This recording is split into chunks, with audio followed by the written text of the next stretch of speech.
बता दें कि कैम्ब्रिज विश्वविद्यालय ने नई शिक्षा नीति में उत्कृष्ट सुधारों के लिए केंद्रीय शिक्षा मंत्री डॉक्टर रमेश पोखरियाल निशंक को सम्मानित किया है। डॉक्टर निशंक का सम्मान नई दिल्ली में उनके आवास पर आयोजित वर्चुअल कार्यक्रम के जरिए किया गया।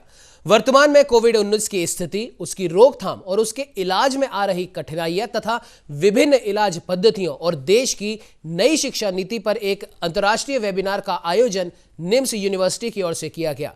निम्स के चांसलर और international society of gastroenterology, hepatology, transplant व न्यूट्रिशन के प्रेसिडेंट डॉक्टर BS तोमर की ओर से आयोजित इस वेबिनार में डॉक्टर निशंक के प्रयासों की जमकर सराहना की गई।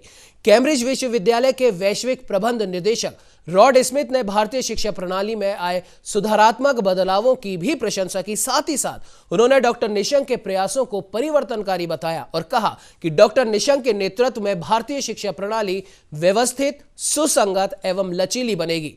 तो वही भारत की शैक्षिक श्रेष्ठता के विषय में बताते हुए डॉक्टर स्मिथ ने कहा कि भारत प्राचीन काल से ही प्रतिष्ठित विश्वविद्यालयों का घर रहा है। संपूर्ण विश्व को अंकगणित और त्रिकोणमिति भारत से ही प्राप्त हुई है।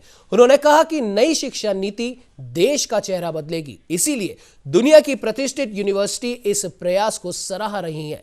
तो वही डॉक्टर निशंक ने नई शिक्षा नीति को प्रधानमंत्री नरेंद्र मोदी के विकासवादी विजन का नतीजा बताया। उन्होंने कहा कि नीति निर्माण में सभी हितधारकों को शामिल करने के परिणाम अच्छे रहे।